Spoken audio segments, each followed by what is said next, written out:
Servus lidi, já jsem Big Dave a dnes si spolu uděláme povidlový blbouny, který dělala už moje prababička. Chtěl bych vám jinak říct, že je to mý druhý video, první video bylo o božích milostí a poprosil bych vás, že kdyby se vám to nějak moc líbilo, anebo byste podle toho doopravdy chtěli něco uvařit, tak mi hoďte i hned like a odběr, protože mi tím hodně uděláte radost, hodně mi tím pomůžete, hlavně mojemu kanálu, protože těch receptur a filmů budu ještě strašně hodně točit a fakt se těším a děkuju vám za to, že to zhlížíte. No nic, a já se jdu do toho pustit a těším se, až si to podle mě taky uděláte. Nejprve začneme tím, že si do misky nalijeme asi tak, nevím, 50 ml vlažného mléka, rozdrobíme tam droždí,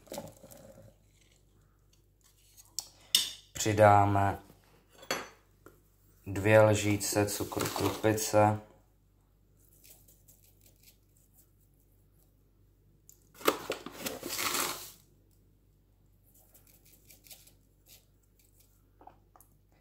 a 3 lžíce hrubé mouky. Tímto si vlastně zakládáme kvásek, protože knedlíky jsou samozřejmě kynutý a chceme, aby nám hodně naskočily. Někdo udělá jen důlek, ale já to dělám takhle. Teď to zamícháme.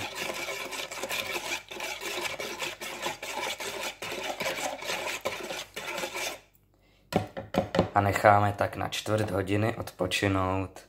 Takže po delším zpracování nám vzniklo takovýhle to těsto a to necháme alespoň na 3/4 hodiny nebo na hodinu odpočinout. A pak budeme tvarovat knedle a plnit je povidly.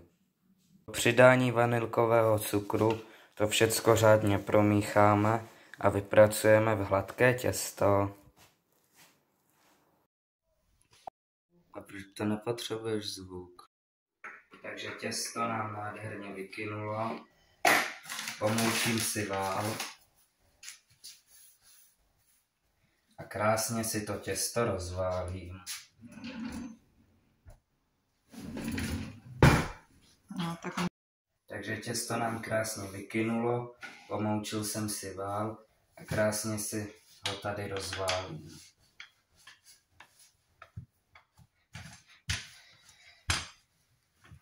Tak, rozbalil jsem si ho asi takhle a teď si budu tvarovat ty blbouny. Samozřejmě chci mít veliký, hodně veliký, ne takový malý, tak jak se dělají v Rakousku, jak se jim říká to Germsknädel. Já si to takhle rozpůlím a udělám si asi takhle veliký a naplním si je povidly. Takže jsme si na to těsto dali povidlo a teď to krásně zabalíme. Dali jsme ho tam samozřejmě nejvíc, protože chceme nejvíc náplně. Krásně ho zabalíme, samozřejmě můžete to plnit i ovocem, marmeládou, tvarohem, no čímkoliv, co vám chutná, aby z toho hlavně vznikla takováhle kulička, kterou pak dáme do vroucí vody. A stejně tak to udělám s tímhle kouskem. Trochu si ho zase roztáhnu. Zase si tam dám povidla.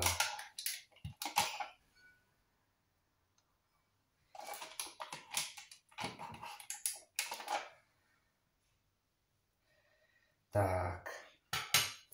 A zase zabalíme.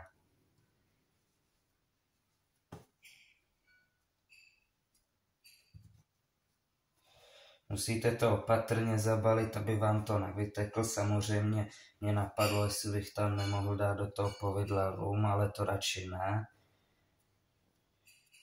A zase to takhle, aby to mělo tvar, tak to takhle zakulatíme a necháme s tímhle knedlíkem, s tímhle blbounem krásně vykynout. Blbouny máme hotový, teď je dáme vařit Mám jich celkem 4, nás jsou 3, tak já si dám 2 a těším se, až si je uvaříme a až si na nich pochutnáme. Během toho, než se vám vaří voda, ještě necháte knedlíky asi tak, nevím, 20 minut vykynout, aby vám ještě naskočily. No a pak nezbývá nic jiného, než je tam hodit. No, takže voda se nám už vaří, tak nezbývá nic jiného, než tam ty blbouny hodit. No jen se tam vykoupej. První blboun, druhý blboun. A ještě se tam asi vejde jeden blbec. Tak ho tam taky mrsknu. Jedna věc, která mi nikdy nedošla, je, proč se tomu vlastně říká blboun. Blbouny máme hotový. Vařili jsme je 8 minut. Krásně nám naskočili. Teď tam ještě hodím ten jeden, no a pak je budeme servírovat. Teď je ještě propíchám, aby z nich vyšel vzduch.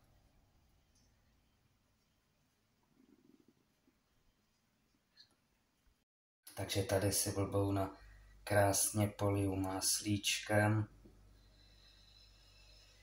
A nezbývá, než ho otevřít. No vidíte, tyjo, pupek má plnej povidla. No já fakt myslel, takhle se mi nikdy dobře nepovedly. No jo, ta povidla úplně v tom.